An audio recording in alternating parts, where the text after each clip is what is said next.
एक बार ठाकुर जी की पाग बांध रहे थे, ठाकुर जी का श्रृंगार कर रहे थे, तो पाग बांधते बांधते ठाकुर जी कभी कभी खेलते हैं अपने श्रृंगारियाओं के साथ, जो ठाकुर जी की सेवा करते हैं उनके संग ठाकुर जी खूब खेलते हैं।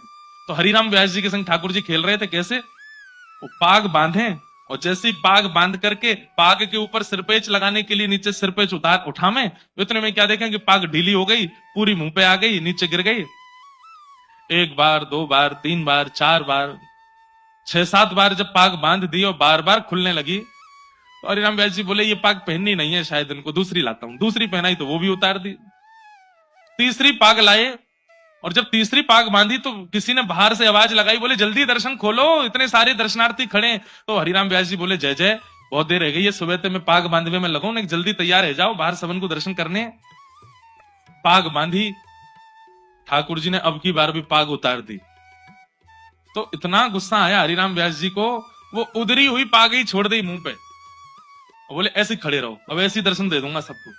अरे सुबह से इतने लाड़ प्यार में आ गए हो, इतने ज्यादा जो है बिगड़ते जा रहे हो, इतने भाव से हम सेवा करते हैं और आपको बिल्कुल चैन नहीं पड़ता है, एक पाग नहीं बंधवा रहे हो, खड़े रहो ऐसे ही, नहीं बांधनी अब पाग, और ऐसे ही दर्शन करा दूंगा सबको।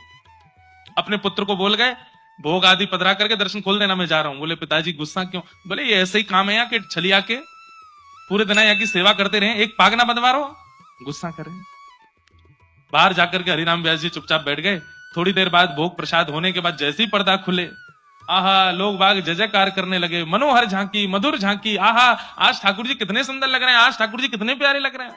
तो हरिराम व्यास जी बोले ये लोग मुझ पे व्यंग कस रहे हैं, ये लोग जरूर मेरे ऊपर व्यंग कस रहे हैं, टेढ़ी मेढ़ी पाग है, पाग पूरी खुल गई है, तो मुझ पे व्यंग मार रहे हैं कि देखो आज कितने बढ़िया ठाकुर जी सजे।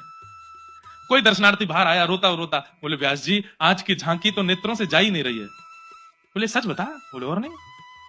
बोले उधरी वही पाग में तुमको बड़ी बढ़िया लग रहे हैं ठाकुर जी। बोले उधरी वही पाग, आज ना तो मुख दिख रहा है, ना चरण दिख रहे हैं, ना हाथ दिख रहे हैं, आज तो दृष्टि पाग पे ही अटकी भैया, इतनी सुंदर पाग ठाकुर जी पहन के खड़े। भीतर जाकर के जैसे हरिराम व्यास जी ने देखा तो क्या पाया, आज इतनी सुंदर पाग और उस सुंदर पाग के ऊपर 10-15 मोर पंख ऐसे लटका करके ठाकुर जी ने इतनी सुंदर पाग। पुत्र को बुलाया, हरिराम व्यास जी बोले तूने बांधी पाग? बोले नहीं पिताजी, आप जैसी छोड़ गए थे वैसी थी, पता नहीं कैसे बांध ली। तुरंत हरिराम व्यास जी के नेत्र बंद हो गए और नेत्र बंद होते ही मन में झांकी प्रकट हुई, क्या कि मैं तो उधरी भाई पाग छोड़ के बाहर चलोगे और गुस्सा में। तब प्रिया जी, तब किशोरी जी आई और किशोरी जी ने आकर के देखी है ऐसे बुरे बाबड़े से बन के खड़े हो ठाकुर जी, पाग क्यों नहीं बांधी? बोले आज मोए आपके हाथन से बदवावे को मनो, या हमारे हरिराम व्यास को परेशान कर रहे हो, अब आप आए गई हो, अब आप ही बांधो। तो आज की पाग किशोरी जी ने बांधी है ठाकुर जी को, इसलिए इतनी सुंदर लग रही है।